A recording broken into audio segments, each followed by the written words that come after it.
अस्सलाम वालेकुम, मैं हूं Nasir Khan. Welcome to CSS my vision. इस वक्त सब्जेक्ट है हमारे पास इंग्लिश प्रेसी एंड कंपोजिशन और सेक्शन है पेयर ऑफ वर्ड्स, जिनको हम ये भी कह सकते हैं the words liable to be confuse.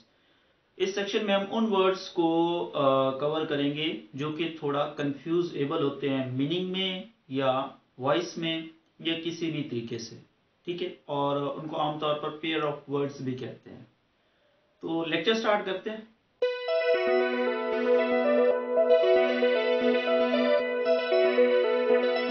तो फर्स्ट पेयर जो है आज वो है अबाउट एंड ऑलमोस्ट। पहले दो वर्ड्स का जो पेयर है वो दो वर्ड्स हैं अबाउट एंड ऑलमोस्ट। अब इन दोनों में कंफ्यूजन क्या है? No spelling confusion, no the same sound confusion, but meaning confusion, the confusion of use. तो यहाँ पे जो कंफ्यूजन है वो यूज की कंफ्यूजन है, वो मीनिंग की कंफ्यूजन है। ना तो इनकी स्पेलिंग एक जैसी है, ना तो हम कह सकते हैं इनकी साउंड एक जैसी है। अबाउट और ऑलमोस्ट दोनों की साउंड डिफरेंट है। अलबत्ता दोनों के मीनिंग्स जो हैं वो सेम है। अबाउट का मतलब भी होता है तकरीबन उर्दू में, और ऑलमोस्ट का मतलब भी होता है तकरीबन, ठीक है। लेकिन दोनों को अगर हम एग्जैक्टली सिनोनियमली और एग्जैक्टली मीनिंग देखें, इंग्लिश में इनकी एक्सप्लेनेशन करें, तो थोड़ा सा मीनिंग भी चेंज हो जाता है और यूज भी चेंज हो जाता है। अब यूज और मीनिंग में वाजे करता हूं सबसे पहले कि आपके पास जो अबाउट है इसका मतलब है लिटिल मोर और लिटिल लेस। यानी किसी भी चीज से आपको किसी दूसरी चीज को कंपेयर कर रहे हैं या कोई अपने बात बता रहे हैं, तो उसमें जो आपको थोड़ा सा शक होता है उसमें अबाउट का लफ्ज इस्तेमाल करके आप ये बता रहे होते हैं कि ये थोड़ा सा ज्यादा और थोड़ा सा कम, इतना फर्क है, 19-20 का फर्क, जिसको हम 19-20 का फर्क कहते हैं, उसके लिए हम अबाउट का वर्ड यूज करते हैं। फॉर एग्जाम्पल आप किसी चीज की कॉस्ट बताते हैं, किसी चीज की कीमत बताते हैं, तो आप कहते हैं तकरीबन 1000 रुपए है, ठीक है, तकरीबन 100 रुपए, यानी थोड़ा सा ज्यादा या थोड़ा सा कम हो सकता है, उससे कम और ज्यादा दोनों में आ जाता है वो अबाउट। इसको हम अप्रोक्सीमेट भी कह सकते हैं सिनोनिमली। अगर हम इसके सेंटेंसेस करें तो फॉर एग्जांपल हम एक सेंटेंस में यूज करते हैं इट कॉस्ट अबाउट 100 रुपीज, या फिर हम इसको रेज 100 भी कह सकते हैं। इट कॉस्ट अबाउट रेज 100 या रेज 1000 रुपीज, आप जितने भी मर्जी जो है ना उसमें यूज कर लें। तो एक और सेंटेंस कर लेते हैं, he is about the same height as you, यानी इसकी तकरीबन हाइट उतनी है जितनी आपकी है। अब मैंने कॉस्ट बताई है उस पहले सेंटेंस में, तो कह रहे तकरीबन 1000 रुपए है, यानी थोड़ा लेस भी हो सकते हैं, थोड़ा ज्यादा भी हो सकते हैं। और हाइट के बारे में जैसे वो कह रहा है कि he is about the same height as you, उसकी हाइट जो है वो तकरीबन तुम्हारे जैसी है, मतलब तुमसे थोड़ा सा ज्यादा होगी या थोड़ा सा कम होगी, 1-2 इंच 3-4 इंच ज्यादा होगी या 3-4 इंच कम होगी, ठीक है। तो ये है हमारे पास अबाउट का यूज। ऑलमोस्ट को अगर हम देखें तो ऑलमोस्ट का अगर हम सिनोनियम देखें तो वेरी क्लोज। जो चीज बहुत ज्यादा क्लोज हो, जो नियरली इक्वल टू हो, उसके लिए हम ऑलमोस्ट का वर्ड यूज करते हैं। अबाउट नियरली इक्वल टू और वेरी क्लोज नहीं है, वो एक शक वाली बात है जो कि ज्यादा भी जा सकती है कम भी आ सकती है, वो अप्रोक्सीमेशन में आ जाता है अबाउट। लेकिन ऑलमोस्ट की अगर हम बात करें तो इसके मीनिंग और यूज दोनों उस जगह पे यूज होते हैं जो चीज बहुत ज्यादा क्लोज हो, जो चीज नियरली इक्वल टू हो, ठीक है। तो जैसे कि मिसाल के तौर पर हम कहते हैं कि it's a mistake they almost always make, ये वो मिस्टेक है जो कि ये तकरीबन हर बार करते रहते हैं, ये वो गलती है जो ये तकरीबन हर बार करते हैं। अब हर बार वो गलती करते हैं तो उसमें शको शुबा ना होने वाली बात है, उसमें अप्रोक्सीमेशन नेग्लिजिबल है। लेकिन जो चीज है वो नियरली इक्वल टू है, मिस्टेक करने के जो चांसेस हैं वो ज्यादा हैं।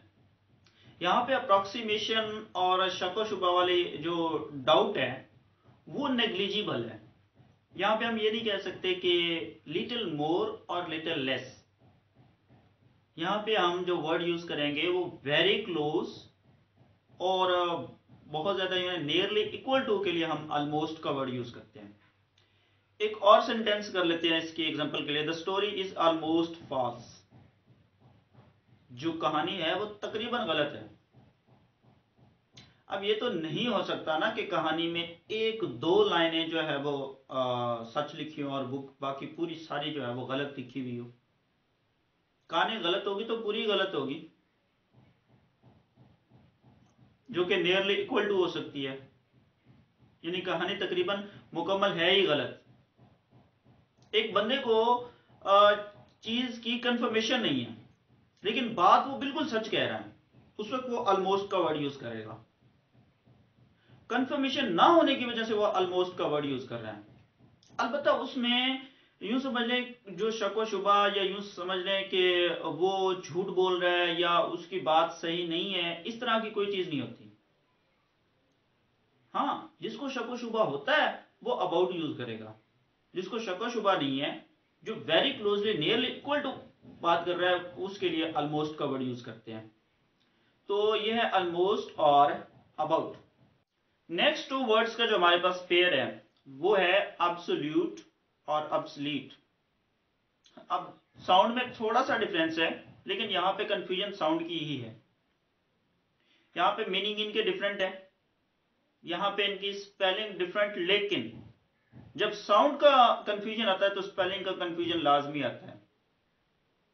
स्पेलिंग का कंफ्यूजन ये नहीं है कि दोनों की स्पेलिंग सेम है, ठीक है।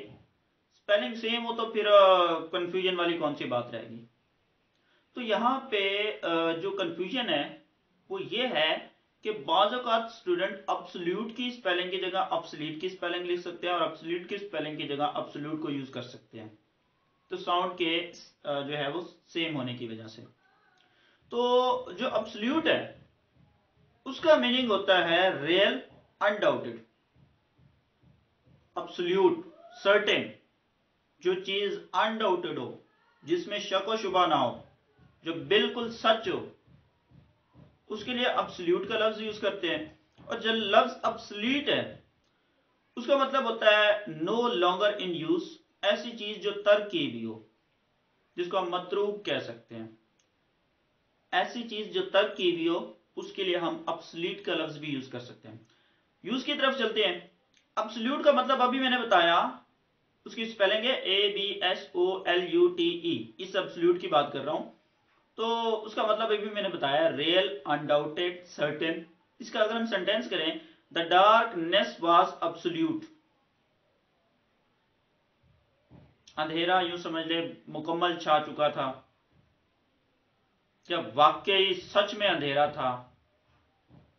तो उसमें जो शक व शुबा नहीं है, बिल्कुल जो बात वो कर रहा है वो बिल्कुल सच है, उसमें डाउट नहीं है, जो सर्टेन बात है उसके लिए हम अब्सोल्यूट का लफ्ज यूज कर रहे हैं। तो वो अपनी बात पर जोर देने के लिए, उसको सर्टेन, उसको सच मनवाने के लिए, उसको रियल करने के लिए उसने डार्कनेस वाज अब्सोल्यूट का वर्ड यूज किया है, ताकि आगे वाले बंदे को पता चले कि वाकई ही अंधेरा था।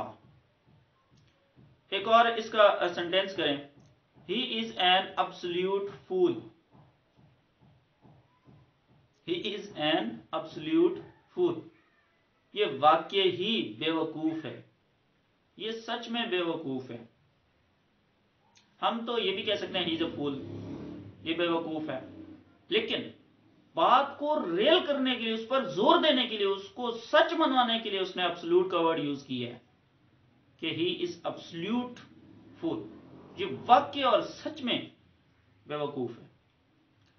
जो लफ्ज ऑब्सलीट है, ऑब्सलीट का मतलब होता है नो लॉन्गर इन यूज, जो चीज तर्क की गई हो। मिसाल के तौर पर हम कहते हैं an obsolete word found in old text. An obsolete word found in old text. कुछ पुराने टेक्स्ट में उसे एक ऐसा लफ्ज मिला जो कि ऑब्सलीट वर्ड था, मतलब तर्क किया हुआ वर्ड, मतरूक वर्ड। ऑब्सोलीट वर्ड मतलब ऐसा वर्ड जो अब यूज नहीं है, यूज में नहीं है, ऐसा वर्ड जो अब यूज नहीं किया जाता। तो वो कहता है कि पुराने वर्ड्स या पुराने टेक्स्ट में मुझे एक ऐसा लफ्ज मिला जो तर्कशुदा है, जो मतरूक लफ्ज है, जिसको अब इस्तेमाल नहीं किया जाता, इसलिए उसने कहा है obsolete word. An obsolete word was found in the older text, या वाज को यूज नहीं करते, an obsolete word found in older text. Past indefinite tense use किया है। Skills which are now becoming obsolete, यहां पे उन स्किल्स की वो बात कर रहा है जो कि अब ज्यादातर इस्तेमाल नहीं होती। कहता है वो महारतें जो कि अब इस्तेमाल नहीं होती, जो कि अब नहीं रही, जिनको अब तर्क कर दिया गया। Skills which are now becoming obsolete, महारतें जो कि अब तर्क की जा रही हैं, जिनको अब ज्यादातर इस्तेमाल नहीं किया जाता। तो यहां पे जो अब्सोल्यूट था वो सच्चाई और अनडाउटेड के लिए इस्तेमाल होता है। जब आप अपनी बात पे जोर देना चाहते हैं तो आप अब्सोल्यूट का वर्ड यूज करते हैं, जिसका मतलब है वाक्य ही, बिल्कुल, सच में। और आप जब किसी तर्क की भी चीज के बारे में बताना चाहते हैं तो उसके साथ ऑब्सोलीट का वर्ड यूज करते हैं, OBSOLETE,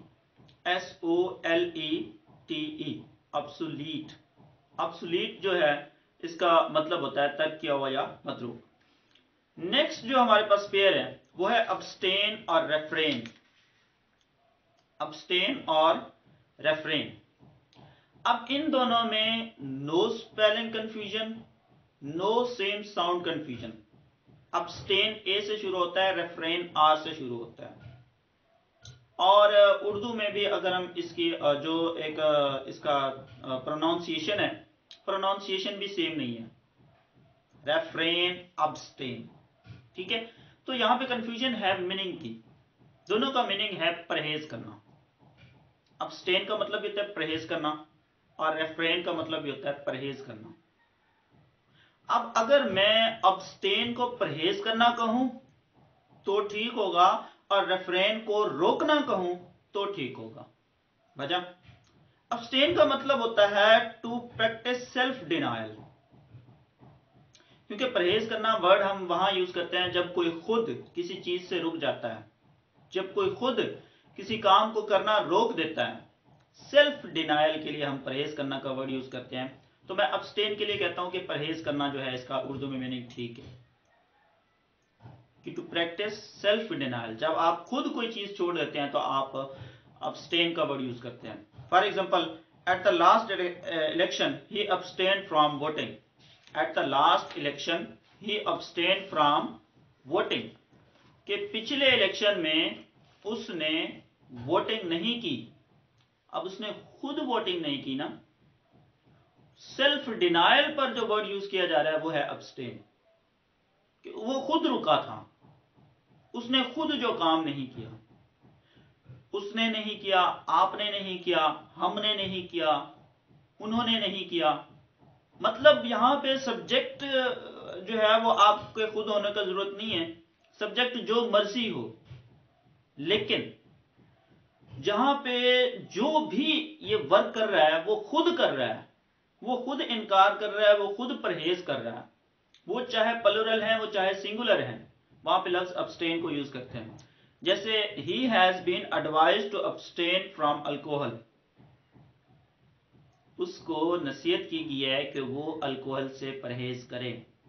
अब वो खुद परहेज करेगा ना, या कोई और पीना छोड़ देगा तो फायदा उसको मिलेगा। मेरे अल्कोहल के रोकने से मतलब मैं अल्कोहल लेता हूं और मैं छोड़ देता हूं तो फायदा किसी और को तो नहीं होगा। यहां पे बात सेल्फ डिनायल की होती है। अगर मुझे किसी और ने भी मशवरा दिया है तब भी बात सेल्फ डिनायल पे ही खत्म होगी, मुझे जितने मर्जी मशवरा देते रहें। तो अब्सटेन वर्ड मेरे लिए यूज हुआ है कि अब्सटेन फ्रॉम अल्कोहल, के मैं परहेज करूंगा ना, तो सेल्फ डिनायल के लिए अब्सटेन का यूज होगा कि मैं परहेज करूंगा तो मुझे फायदा होगा। लेकिन जो लफ्ज रेफ्रेन है इसका है to stop oneself doing something, कि किसी और को रोकना, किसी चीज से किसी और को रोकना। बात समझ आइए अब कि वहां पे मैंने कहा कि अब्सटेन और रेफ्रेन दोनों का मतलब परहेज करना, लेकिन अब्सटेन का मतलब खुद परहेज करना, रेफ्रेन का मतलब दूसरों को परहेज करवाना। ठीक है, तो यहां पे जैसे कि वो कहता है customers are kindly requested to refrain from smoking. ग्राहकों को जो है वो मेहरबानी करके या मेहरबानी से ये दरख्वास्त की गई कि वो सिगरेट पीना छोड़ दें, सिगरेट से परहेज करें।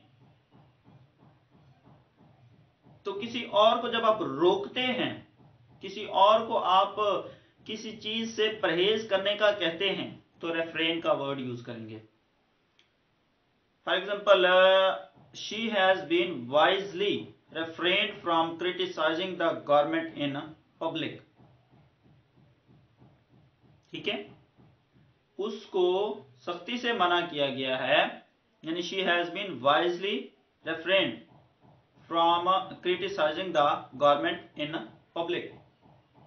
पब्लिक में गवर्नमेंट पर तनकीद करने से वो अक्लमंदी से या खुद परहेज कर रहा है या उसे परहेज करने का कहा गया है। ठीक है, तो यहां पे जो वर्ड्स का डिफरेंस है वो यही है कि सेल्फ डिनायल के लिए अब्सटेन और to stop oneself from something हम यूज करेंगे रेफ्रेन। नेक्स्ट जो हमारे पास वर्ड्स हैं वो तीन हैं। एक है एक्सीड, फिर है कंसीड, फिर है एक्सीड। यहां पे मीनिंग में भी थोड़ा सा कंफ्यूजन है और साउंड में कंफ्यूजन है एक्सीड और एक्सीड में। अब इनकी तो प्रोनाउंसिएशन भी सेम है लेकिन स्पेलिंग डिफरेंट है। एक एक्सीड है ACCEDE, एक एक्सीड है EXCED। जो ए वाला एक्सीड है उसका मतलब होता है कबूल करना या अमल करना, और जो ई वाला एक्सीड है EX वाला उसका मतलब है हद से ज्यादा। ठीक है, अब यहां पे मैंने कंसीड को क्यों साथ मिलाया है, क्योंकि एक्सीड और कंसीड इन दोनों में भी थोड़ा सा कंफ्यूजन है। ए वाला एक्सीड और कंसीड इन दोनों का मतलब सेम है, इन दोनों का मीनिंग है कबूल करना या तस्लीम करना। अब वन बाय वन इनको क्लियर करते हैं। जो लफ्ज ए वाला एक्सीड है ACCEDE, इसका मतलब है एग्री टू एन ओपिनियन और प्रपोजल। ठीक है, किसी के प्रपोजल को मानना, किसी के मशवरे को मानना। मशवरे और प्रपोजल को मानने के लिए जो हम वर्ड यूज करते हैं वो है एक्सीड का। For example, Queen Victoria exceeded to the throne in 1837। Queen Victoria है वो तख्त नशीनी के लिए 1837 में मान गई। अब क्वीन विक्टोरिया को किसी ने इस चीज का मशवरा, ओपिनियन या प्रपोजल दिया होगा, या तो उसके अहले खाना ने या किसी ने भी कहा होगा कि आप तख्त नशीन हो जाओ। तो प्रपोजल को मानने के लिए और ओपिनियन को मानने के लिए जो वर्ड यूज किया उसने एक्सीड का। तो Queen Victoria exceeded to the throne in 1837। ठीक है, फॉर एग्जाम्पल एक और सेंटेंस कर लेते हैं। They will not accede to his request. They will not accede to his request, उन्होंने उसकी दरख्वास्त तस्लीम नहीं की, कबूल नहीं की, या वो उसकी दरख्वास्त कबूल नहीं करेंगे, क्योंकि विल यूज हुआ है तो वो उसकी दरख्वास्त कबूल नहीं करेंगे। अब वो दरख्वास्त में कोई ओपिनियन ही देगा। ठीक है, कोई रिक्वेस्ट करेगा तो उसमें ओपिनियन होगा या प्रपोजल होगा, क्योंकि रिक्वेस्ट एज अ प्रपोजल ही यूज होती है। तो प्रपोजल को मानने के लिए और जो एक रिक्वेस्ट को मानने के लिए या फिर किसी जो है ओपिनियन को मानने के लिए जो वर्ड यूज होता है वो है एक्सीड। उसके बाद नेक्स्ट जो है कंसीड, उसके बाद है admit to be true proper. Admit to be true proper. अब यहां पे कंसीड का मतलब यह तस्लीम करना, कबूल करना, लेकिन इस कंसीड का मतलब कबूल करना या तस्लीम करना यह है कि किसी बात को सच मान लेना। किसी चीज को सच मान लेना। तो दोनों में डिफरेंस देखें, जो एक्सीड वाला कबूल करना है वो है प्रपोजल और ओपिनियन को मानना, ठीक है। लेकिन जो कंसीड है ये खास तौर पर यूज होता है किसी बात को सच मानना, किसी बात को सच तस्लीम कर लेना। फॉर एग्जाम्पल में एक सेंटेंस लेते हैं कि I was force to concede that she might be right. मुझे जबरदस्ती ये मानना पड़ा कि वो सच कह सकती है या वो सच कह रही थी या वो सच्ची थी। I was force to concede, या फिर मुझे जबरदस्ती ये मनाया गया कि वो सच कह सकती थी या वो सच कह रही थी। यानी उसने इसकी बात को सच मानने के लिए जो वर्ड यूज किया है वो कंसीड का यूज किया है। उसने यहां पे ये नहीं यूज किया I was force to accede. कोई प्रपोजल तो नहीं है, ये कोई ओपिनियन नहीं है जिसको वो मान रहा है। ओपिनियन प्रपोजल के लिए एक्सीड और बात को सच मानने के लिए कंसीड। कंसीड का एक और सेंटेंस करते हैं, आई कंसीड यू दैट पॉइंट। मैं आपके इस पॉइंट को सच मानता हूं, but if it does not disapprove my argument. लेकिन अगर ये मेरे आर्गूमेंट को गलत साबित नहीं करता। कहते बेशक मैंने आपकी बात भी सच मान ली, लेकिन इससे मेरा जो आर्गूमेंट है ये भी गलत साबित नहीं हो सकता। तो यहां पे भी तो वो किसी की बात को सच मानने के लिए कंसीड का वर्ड यूज कर रहा है। तो मेरे ख्याल में आपको समझ आ गया होगा कि एक्सीड प्रपोजल के लिए, ओपिनियन के लिए, और कंसीड बात को सच मानने के लिए। नेक्स्ट है एक्सीड, जो उस पहले एक्सीड से थोड़ा सा सेम साउंड देता है, ई वाला एक्सीड। अब इसका मीनिंग और यूज और सब कुछ इन दोनों कंसीड और एक्सीड से डिफरेंट है, ठीक है। लेकिन चूंकि एक्सीड से सेम साउंड देता है इसलिए इसको शामिल किया गया है। एक्सीड का मतलब होता है surpass, to be beyond the limit of, यानी हद से ज्यादा। फजूल खर्ची करना समझ लो। जब कोई हद से ज्यादा कोई काम करता है उसके लिए हम एक्सीड का यूज कर लेते हैं कि the final cost should not exceed this 5000। तो जिसकी आखिरी कीमत है वो 5000 से ज्यादा नहीं होनी चाहिए। 5000 से ज्यादा, ज्यादा के लिए जो हम वर्ड यूज करते हैं वो एक्सीड का करते हैं। अब इसका कबूल करना और तस्लीम करने से तो कोई ताल्लुक नहीं है, ठीक है। तो इसे इसलिए शामिल किया गया है कि पहला जो एक्सीड है उससे सेम साउंड देता है, इसलिए। उसके बाद एक और अगर हम इसका सेंटेंस लें तो the success of our campaign has exceeded our wildest expectations. तो वो कहता है कि हमारी कामयाबी की जो कैंपेन है वो हमारी उम्मीदों से भी बढ़कर है, हमारी उम्मीदों से भी ज्यादा है। कोई कैंपेन है, उस कैंपेन की वो कामयाबी की बात कर रहे हैं कि उस कैंपेन की कामयाबी उनकी उम्मीदों से भी ज्यादा है, ज्यादा यकीनी है। तो उम्मीदों से ज्यादा, exceeded our wildest expectations. Exceeded का वर्ड यूज किया है कि ज्यादा के लिए। तो ये तीन वर्ड का एक यूं समझ लें, पेयर तो नहीं कहते कि इसको, तीन वर्ड्स का एक यूं समझ लें ग्रुप था। नेक्स्ट जो आज का लास्ट पेयर है वो है एक्सेप्टेंस और एक्सेप्टेशन। एक्सेप्टेंस का मतलब भी अप्रूवल होता है और एक्सेप्टेशन का मतलब होता है टू यूजुअल एक्सेप्टेड मीनिंग। यहां पे इनके मीनिंग डिफरेंट है लेकिन साउंड थोड़ा जो है वो मिलती जुलती है। एक्सेप्टेंस का मतलब होता है अप्रूवल, किसी चीज को मान लेना, यानी the your acceptance into the pension scheme is guaranteed. कहते हैं कि आप जो है, जो एक पेंशन की स्कीम है, मेरी गारंटी है कि आप उसमें एक्सेप्ट हो जाओगे, आप उसमें अप्रूव हो जाओगे, आपकी दरख्वास्त मंजूर कर ली जाएगी। कुछ किसी चीज की अप्रूवल के लिए, किसी चीज के मंजूर करने के लिए जो वर्ड यूज होता है वो है एक्सेप्टेंस। फॉर एग्जाम्पल अभी मैंने सेंटेंस बताया, your acceptance into the pension scheme is guaranteed. अगर हम एक और सेंटेंस करें, the new government's laws gain wide acceptance. Government के जो नए कानून बनाए गए हैं वो बहुत तेजी से और वाइड सेक्टर मतलब बहुत ज्यादा फैल रहे हैं और बहुत ज्यादा मेजोरिटी से उन्हें एक्सेप्ट किया गया है, तस्लीम किया गया है, उन्हें अप्रूव किया गया है। ठीक है। नेक्स्ट जो एक्सेप्टेशन है, इसका मतलब है यूजुअल एक्सेप्टेड मीनिंग, कि किसी चीज का मीनिंग जो है वो जो ज्यादातर तस्लीम किया जाता है। एक वर्ड है, उसमें 10 लोग कहते हैं इसका मीनिंग ये है और एक बंदा कहता है कि इसका मीनिंग ये नहीं है, तो जो ज्यादा एक्सेप्ट किया जाएगा उसके लिए हम वर्ड यूज करेंगे कि ये एक्सेप्टेशन का वर्ड है, इसका एक्सेप्टेशन मीनिंग ये है।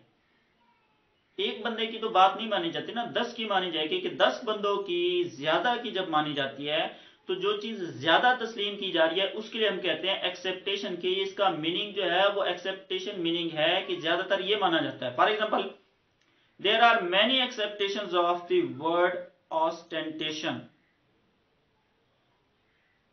ठीक है, there are many acceptation of the word है ऑस्टेंटेशन। ऑस्टेंटेशन का जो मीनिंग होता है वो होता है रोकथाम। वो कहते हैं इसकी बहुत सारी एक्सेप्टेशन हैं। बहुत सारी एक्सेप्टेशन का मतलब है कुछ लोग इसका मीनिंग कुछ मानते हैं, कुछ लोग इसका मीनिंग कुछ मानते हैं, कुछ लोग इसका मीनिंग कुछ मानते हैं। तो मीनिंग के मानने के लिए हम एक्सेप्टेशन का वर्ड यूज करते हैं। तो ये थे हमारे आज के जो है तकरीबन 11 वर्ड्स। मजीद वर्ड्स जो है वो आने वाले लेक्चर में हम करेंगे। तो अगर तो आपको वीडियो अच्छी लगी और इस तरह के मजीद लेक्चर्स आप चाहते हैं तो चैनल को सब्सक्राइब कर लें, वीडियो को लाइक कर दें और ज़्यादा से ज़्यादा शेयर करें। Wish you best of luck. अल्लाह हाफिज़।